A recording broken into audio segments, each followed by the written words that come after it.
When you have a new job, how should you set up your structure? And how do you get the time you need to do it?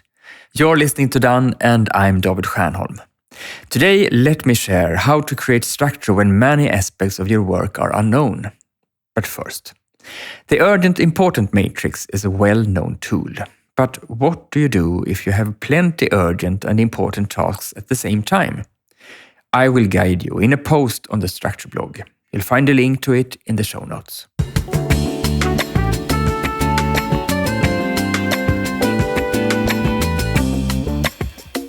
Creating a good structure when your tasks are familiar and routine is one thing, but how do you work in a structured way when everything is new?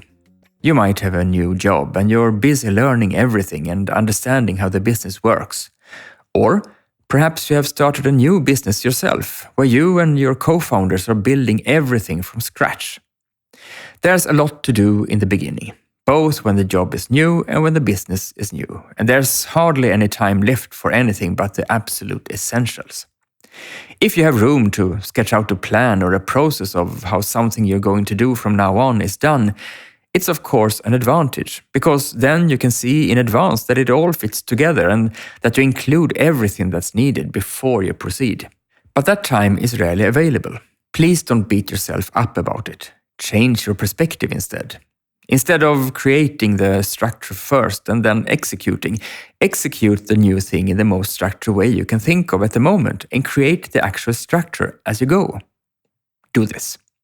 The next time you do something new that you'll do several times from now on, do it with good structure as a guiding principle and document how you go about doing it. So, when you create a new type of document for the first time as part of a new task, think briefly about the best place to store it in the long run. How should the document be named so that you can easily distinguish it from future records of that kind? Which people or roles should you involve in this phase of the new process? For each step, note how you do it. Complete a simple step-by-step checklist. Draw a flowchart piece by piece in the easiest way possible, or document how the task is done in this first version in whatever way you find easiest. When the task is completed, stop for a moment and ask yourself, was this good? If you find something that you'd be wise to do differently next time, adjust the documentation of how you did it. Save it where you have your checklists, process maps, manuals, procedure descriptions, and similar structural aids. The next time you have to do the new thing, which isn't quite as new as before, don't do it from memory, but take out the documentation from the last time and follow it. If you find a better way to do a step, adjust it again. Gradually, the structure will improve and you'll be able to perform the task with higher quality. Because if you create the structure gradually when everything is new, you'll not be hindered in your eagerness to learn all the new things or build the new business.